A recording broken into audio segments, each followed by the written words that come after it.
ಭಾಳ ಹಾಸ್ಯಾಸ್ಪದ ಅನಿಸೋದೇನೆಂದರೆ, ನಾನು ಎಂದೂ ಕೂಡ ಪಕ್ಷದ ರಾಜ್ಯಾಧ್ಯಕ್ಷನಾಗುತ್ತೇನೆ, ಆಗಬೇಕು ಅಂತಕ್ಕಂಥದ್ದು ಇಲ್ಲಿವರೆಗೂ ನಾನು ಹೊರಗೆ ಹಾಕಿಲ್ಲ. ಇದು ನನಗೂ ಕೂಡ ಒಂದು ರೀತಿ ಮಾಧ್ಯಮದಲ್ಲಿ ಪ್ರತಿನಿತ್ಯ ಈ ಸುದ್ದಿಯನ್ನು ನೋಡ್ತಾ ಇದ್ದರೆ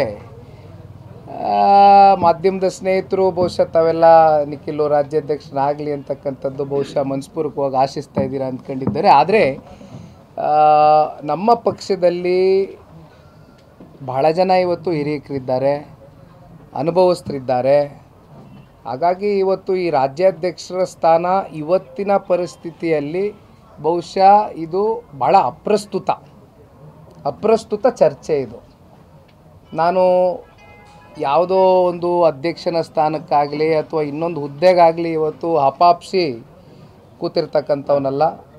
ನನಗೆ ನಮ್ಮ ಪಕ್ಷದ ಕಾರ್ಯಕರ್ತರುಗಳು ಹೃದಯದಲ್ಲಿ ಒಂದು ಸ್ಥಾನವನ್ನು ಕೊಟ್ಟಿದ್ದಾರೆ. ಇವತ್ತು ಅದಷ್ಟೇ ನನಗೆ ಒಂದು ದೊಡ್ಡ ಸ್ಥಾನ ಅಂತಕ್ಕಂಥದ್ದು ನಾನು ಭಾವಿಸಿದ್ದೇನೆ. ಹಾಗಾಗಿ ರಾಜ್ಯಾಧ್ಯಕ್ಷ ಸ್ಥಾನದ ವಿಚಾರವಾಗಿ ಇಲ್ಲಿಯವರೆಗೂ ಪಕ್ಷದ ಚೌಕಟ್ಟಿನಲ್ಲಿ ಚರ್ಚೆ ಆಗಿಲ್ಲ. ಜೊತೆಯಲ್ಲಿ ಈಗಾಗಲೇ ಕುಮಾರಣ್ಣ ಅವರು ಇವತ್ತು ಕೇಂದ್ರಕ್ಕೆ ಹೋಗಿದ್ದಾರೆ, ಮಂತ್ರಿಗಳಾಗಿದ್ದಾರೆ. ಹಾಗಂದ ಮಾತ್ರಕ್ಕೆ ಅವರು ನಮ್ಮ ರಾಜ್ಯದ ಕಾರ್ಯಕರ್ತರಾಗಲಿ ಅಥವಾ ನಮ್ಮ ಸಂಘಟನೆಗಾಗಲಿ ಅತಿ ಹೆಚ್ಚು ಒತ್ತು ಕೊಡಲಿಕ್ಕೆ ಆಗೋದಿಲ್ಲ ಅಂತಕ್ಕಂಥದ್ದಿಲ್ಲ.